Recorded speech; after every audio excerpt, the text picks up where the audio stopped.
भगवान शंकर ने ये देखा कि पार्वती तो सो गई। ऐसा भ्रम हो गया शंकर जी को कि पार्वती सो गई है, पर ये हूं हां कौन कर रहा है। तो भगवान शंकर ने देखा कि पेड़ पर ही बैठा हुआ तोते का बच्चा जन्म लेकर अंडे से प्रकट हो गया, और उसने कथा अंडे के अंदर ही धारण कर रखी थी। कथा चल रही थी तो उसको भी प्रभाव पड़ा।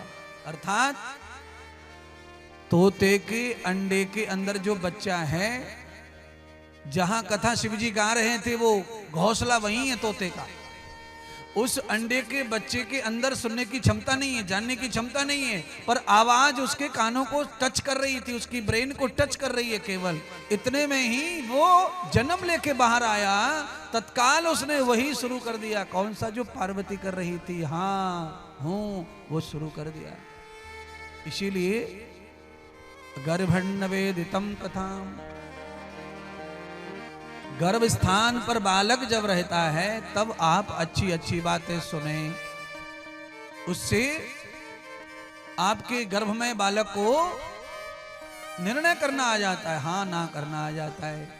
उसे यह नॉलेज हो जाता है कि मेरा जीवन किस लिए बना है, क्योंकि वो कथा सुन चुका है। और बाहर आने के बाद में जब धर्म और अधर्म का युद्ध लड़ेगा तो अवश्य में वो हर अधर्म के द्वार को तोड़ेगा। पर वो तभी संभव है जब पिता सुनाए और मां सुने, या गुरु सुनाए, शिष्य सुने, अपने गर्भ का उद्धार करे। इसीलिए चाहे वो पशु हो, पक्षी हो, माताएं हो, गर्भ के समय तो अवश्य ही उन्हें साधारण सदाचार धारण करके ही रहना चाहिए। सादा भोजन करना चाहिए, सादा बिस्तर पर रहना चाहिए, और आचरण सादा रखकर, सिंपल रखकर जीवन जीना चाहिए। उससे क्या होता है, आपका जो बच्चा है वो एकदम भोला सादा शुद्ध पैदा होता है। आप जब गर्भ धारण करके एक्टिंग करते हैं, नाटक करते हैं, दिखावा करते हैं, तो फिर आपके बच्चे में आपसे 1000 गुना नाटक आता है, दिखावा आता है, और वो कभी कभी घातक होता है। आवश्यकता से ज्यादा हम जब लीलाएं करते हैं तो मामला बिगड़ जाता है। इसीलिए मैं सबको कैसे कहूं, टीवी का साधन हमने जोड़ा आया हुआ है, यजमान पे लोड तो थोड़ा ज्यादा आ जाता है टेलीविजन की वजह से, टीवी की वजह से, पर करोड़ों करोड़ों लोगों तक ये कथा पहुंच जाती है। उससे कोई न कोई माता तो उसको धारण कर लेती है, स्वीकार कर लेती है, आचरण कर लेती है, और महाराज उसका बहुत प्रभाव होता है।